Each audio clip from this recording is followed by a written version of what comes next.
नमस्कार, आप देख रहे हैं सत्य विजन न्यूज और आज की खबरों के साथ मैं हूं श्रद्धा सत्या। सदर अस्पताल में डेंगू के मरीजों के लिए शुरू हुआ एलाइजा टेस्ट। रिपोर्ट अब 24 घंटों में। पटना जिले के डेंगू के संदिग्ध मरीजों का सैंपल एलाइजा जांच के लिए अब मेडिकल कॉलेज भेजने की आवश्यकता नहीं रहेगी। एलाइजा जांच की सुविधा अब सदर अस्पताल में शुरू हो चुकी है। सदर अस्पताल की जांच करने में पहले से ही एनालाइजर मशीन लगाया गया था, लेकिन केमिकल के अभाव में व स्वास्थ्य विभाग से अनुमति नहीं होने के कारण एलाइजा जांच नहीं हो पा रहा था। यहाँ सिर्फ किट से जांच की सुविधा उपलब्ध थी। यहाँ से डेंगू के संदिग्ध मरीजों के एलाइजा जांच के लिए सैंपल मेडिकल कॉलेज भेजा जाता था, जिसमें काफी समय लग रहा था। मुख्यमंत्री ने गंगा घाटों का लिया जायजा। सीएम बोले, घाटों पर हो मजबूत बैरिकेडिंग ताकि छठ व्रतियों को अर्घ देने में हो सुविधा। दानापुर के नासरीगंज घाट पर मुख्यमंत्री नीतीश कुमार ने निरीक्षण किया। मुख्यमंत्री ने अन्य घाटों की स्थिति को देखा और जहां छठ पूजा संभव है वहां सुरक्षा के पुख्ता इंतजाम करने को कहा ताकि व्रतियों को कोई परेशानी न हो। उन्होंने अप्रोच रोड को भी दुरुस्त करने को कहा। पटना के छात्र की नोएडा में हत्या। गलगोटिया यूनिवर्सिटी में था ग्रेजुएशन का स्टूडेंट, मां का आरोप, बोली दोस्तों ने हत्या कर शव को फेंका। पटना के एक छात्र की नोएडा में हत्या कर दी गई। वह गलगोटिया यूनिवर्सिटी में बीए ऑनर्स सेकेंड ईयर का स्टूडेंट था। शव कैंपस से कुछ ही दूरी पर शनिवार को पुलिस ने नाले से बरामद किया। मृतक की मां ने उसके दोस्तों पर हत्या कर शव को नाले में फेंकने का आरोप लगाया है। मामला ग्रेटर नोएडा के दनकौर थाना क्षेत्र का है। मृतक यशस्वी राज, उम्र 23 वर्ष, नोएडा के गलगोटिया यूनिवर्सिटी में बीएससी एग्रीकल्चर द्वितीय वर्ष का छात्र था। नोएडा पुलिस ने शव को अपने कब्जे में लेकर पोस्टमार्टम के लिए भेज दिया है।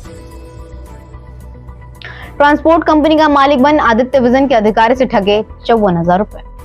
साइबर अपराधियों ने आदित्य विजन के बिहार के लॉजिस्टिक हेड कौशिक कुमार सिंह से 54,400 रुपए की ठगी कर ली। पाटलिपुत्र थाने के इंदिरा नगर के रहने वाले कौशिक ने कोतावली थाने में सुनील माहेश्वरी, अमित तिवारी और सुनील पाल के खिलाफ लिखित शिकायत की है। कंपनी का सामान सोनीपत से मंगवाने के लिए जस्ट डायल पर कौशिक ने ट्रांसपोर्ट कंपनी का नंबर ढूंढा था। उसी दौरान साइबर अपराधियों के चंगुल में फंस गए।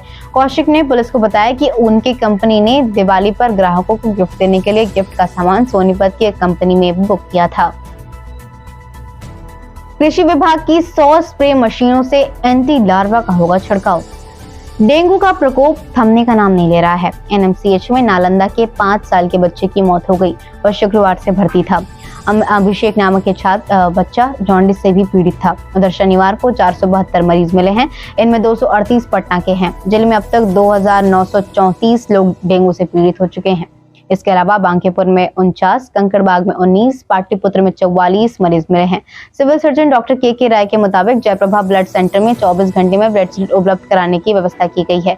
3 पालियों में डॉक्टर और टेक्नीशियन तैनात किए गए हैं। राजधानी में कृषि विभाग की 100 स्प्रे मशीनों से एंटी लार्वा का छिड़काव किया जाएगा। आयकर की कार्रवाई दूसरे दिन भी जारी। गब्बू सिंह के यहाँ वित्तीय अनियमितता के मिले सबूत। चर्चित बिल्डर और ठेकेदार गब्बू सिंह और उनके सहयोगियों के ठिकाने पर आयकर की कार्रवाई लगातार दूसरे दिन शनिवार को भी जारी रही।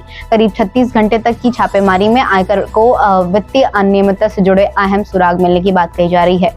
सूत्रों के अनुसार आयकर की जांच में 50 से 60 करोड़ की वित्तीय अनियमितता के सुराग शुक्रवार को हाथ लगे थे, जिसमें शनिवार को और भी इजाफा हुआ। इसके अलावा कई ठिकानों से कुछ और कैश बरामद किया गया है। शुक्रवार को करीब 60 लाख कैश की बरामदगी की बात कही जा रही है। हालांकि कुल कितनी नकदी बरामद की गई है, आयकर विभाग ने फिलहाल आधिकारिक तौर पर इसका खुलासा नहीं किया है। विभाग जल्द ही सील किए बैंक लॉकरों को भी ऑपरेट करेगा। बक्सर भरौली हदरिया हाईवे स्वीकृत। पटना से जुड़ेगा पूर्वांचल एक्सप्रेसवे। अब दिल्ली पहुंच सकेंगे 8 घंटों में। पटना से लखनऊ और दिल्ली जाना आसान होगा। केंद्र सरकार ने पटना बक्सर 4 लेन हाईवे को भरौली हरदरिया मार्ग बनाकर पूर्वांचल एक्सप्रेसवे से जोड़ने की मंजूरी दे दी है। यह महज 17 किलोमीटर लंबाई वाला ग्रीनफील्ड 4 लेन बक्सर लिंक 2 साल में बनकर तैयार होगा और बनाने पर 618 करोड़ रुपए खर्च होंगे। केंद्र सरकार के इस निर्णय से पटना से पूर्वांचल एक्सप्रेसवे से होते हुए दिल्ली की कुल दूरी 950 किलोमीटर हो जाएगी और महज 8 घंटों में ही दिल्ली पहुंचा जा सकेगा। ललन सिंह के बयान पर लालू के बेटों के अलग अलग सुर। तेजस्वी बोले, सही तो बोल रहे हैं। तेज प्रताप ने कहा, पीएम मोदी रिस्पेक्टेड। जेडीयू के राष्ट्रीय अध्यक्ष ललन सिंह के पीएम मोदी को बहरूपिया कहे जाने के बाद राजनीतिक गलियारों का टेम्परेचर बढ़ा हुआ है। मामले पर अब तेजस्वी और तेज प्रताप के भी अलग अलग सुर देखने को मिल रहे हैं। एक तरफ उप मुख्यमंत्री तेजस्वी यादव ने ललन सिंह के बयान को सही करार दिया है, तो दूसरी तरफ तेज प्रताप ने ललन सिंह के बयान की आलोचना करते हुए कहा कि पीएम मोदी रिस्पेक्टेड हैं। 17, 18 और 19 नवंबर को दिल्ली में ज्ञानोत्सव का किया जाएगा आयोजन। शिक्षा संस्कृति उत्थान न्यास द्वारा भारतीय कृषि संस्थान में किया जाएगा कार्यक्रम। अखिल भारतीय स्तर पर भारतीय शिक्षा के प्रचार प्रसार के लिए काम करने वाली संस्था शिक्षा संस्कृति उत्थान न्यास द्वारा 17, 18 और 19 नवंबर को ज्ञानोत्सव 2069 का आयोजन भारतीय कृषि संस्थान नई दिल्ली में किया जा रहा है, जिसका विषय शिक्षा से आत्मनिर्भर भारत है। यह तीसरा ज्ञानोत्सव 269 कई स्तरों पर बहुत महत्वपूर्ण है, विशेषकर विद्यार्थियों के लिए कई अवसर हैं। इसके अंतर्गत 2 प्रतियोगिताओं का आयोजन होगा और दोनों प्रतियोगिताओं में पुरस्कार राशि भी रखी गई है। छठ में कुछ ही दिन बाकी, गंगा समेत कई नदियों में उफान, 3000 से अधिक घाट डूबे, अर्घ के लिए बनेंगे 6.5 लाख घाट। बिहार की नदियों गंगा, घाघरा, कोसी, गंडक और पुनपुन में जलस्तर काफी अधिक होने की वजह से इस बार छठ महापर्व में काफी परेशानी होने के आसार हैं। नदियों के बड़े जलस्तर में अधिकांश घाट डूबे हुए हैं और छठ तक स्थिति सामान्य होती नहीं दिख रही है। बिहार की 259 निकायों में नदी और तालाबों में लगभग 2.5 से 3,000 के ऐसे घाट हैं जहां पर जल जमाव की स्थिति है। यदि बारिश होती है तो लाखों श्रद्धालुओं को छठ के दौरान घर से ही सूर्य देव को अर्घ देना होगा, जबकि पिछले वर्ष की अपेक्षा 2022 में 364 mm कम बारिश हुई है। मगर नेपाल और देश के दूसरे हिस्सों से आ रहे पानी के कारण नदियों का जलस्तर अक्टूबर महीने में भी बढ़ा हुआ है। फिलहाल आज की समाचार बुलेटिन में इन खबरों के साथ इतना ही। मुझे दीजिए इजाजत। नमस्कार।